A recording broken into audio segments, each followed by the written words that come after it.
السلام علیکم ورحمۃ اللہ وبرکاتہ۔ اسلامک معاشرہ یوٹیوب چینل آپ تمام حضرات دیکھ رہے ہیں۔ مسلسل ہمارے پاس سوال آ رہا ہے کہ کیا 3 جمعہ چھوڑنے سے مسلمان کافر ہو جاتا ہے اور شادی شدہ انسان کا نکاح بھی ٹوٹ جاتا ہے؟ رہنمائی فرمائیں۔ تو جواب آپ حضرات سماعت فرمائیں۔ جمعہ کی نماز یہ فرض ہے، اب بلا عذر جمعہ کی نماز ترک کرنے والا سخت گناہ گار ہے۔ احادیث مبارکہ میں جمعہ کی نماز چھوڑنے والوں سے متعلق بہت ساری سخت وعیدیں وارد ہوئی ہیں۔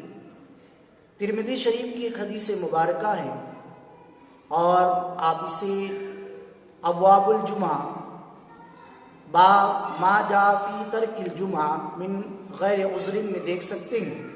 وہ حدیث یہ ہے، من ترک الجمعہ 3 مرات تہاون بها طبع اللہ علی قلبہ، جو کاہلی کے باعث، کاہلی کی وجہ سے، کاہلی کے سبب 3 جمعہ ترک کر دے گا، اللہ تبارک و تعالی اس کے دل پر مہر لگا دیتا ہے۔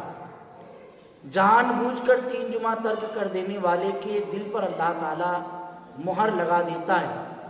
اور اب یہاں پر ہمیں یہ بات سمجھنی ہے کہ کرونا وائرس کی طرف سے اور کرونا وائرس پھیلے ہونے کی وجہ سے، حکومت کی پابندیوں کی وجہ سے ہم لوگ مسجدوں میں نہیں آ سکتے اور جمعہ کی نماز جماعت کے ساتھ ادا نہیں کر سکتے، تو یہ جمعہ چھوڑنا نہیں کہلائے گا، بلکہ یہاں پر ہمارے لیے جمعہ کا نائب ظہر کی نماز ہے جو ہمیں گھر پر ادا کرنی ہے۔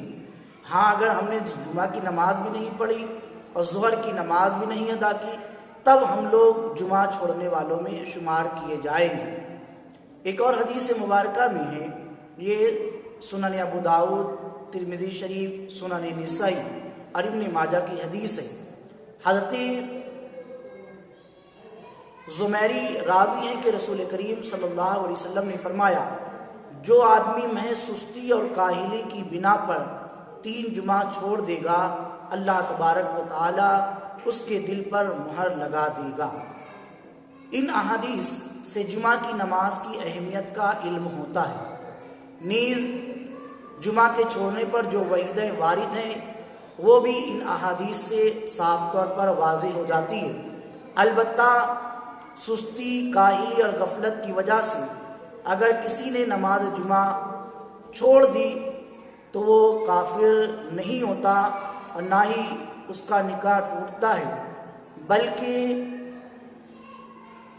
وہ شخص بہت بڑا گناہ گار کہلائے گا۔ لہٰذا جو عوام میں یہ بات مشہور و معروف ہے کہ 3 جمعہ چھوڑنے سے کافر ہو جاتے ہیں، یہ لا علمی اور کم علمی، شریعت کا علم نہ ہونے کی وجہ سے ہے۔ لہٰذا اہلیان محلہ اور اہلیان شہر اور مسلمانوں سے گزارش ہے کہ ایسے ماحول میں بھی جمعہ کی نماز ترک نہ کریں، بلکہ جو ظہر کی نماز کہا گیا ہے اس کی پابندی کرے۔ یہ ماحول اللہ کو منانے کا ہے، ذکر و اذکار کا ہے، تسبیح و تہلیل کا ہے، توبہ و استغفار کا ہے، روزہ، صدقہ، خیرات، غریبوں کی مدد کرنے کا ہے۔ اگر اس وقت بھی ہم جمعہ کی نماز بھی نہ پڑھیں اور ظہر کی نماز بھی ادا نہ کریں تو یقیناً سمجھ لیں کہ جو احادیث میں وارد آئی ہے کہ وعیدیں آئی ہے کہ اللہ ہمارے دلوں پر مہر لگا دے گا، تو کہیں ایسا تو نہیں کہ ہمارے دلوں پر مہر لگ گئی اور ہم جمعہ کی نماز ترک کرنے لگے۔ اللہ تعالی ہم سب کو دین کی سمجھ اور خوب اللہ کی عبادت کرنے کی توفیق عطا فرمائے۔ السلام علیکم ورحمۃ اللہ وبرکاتہ۔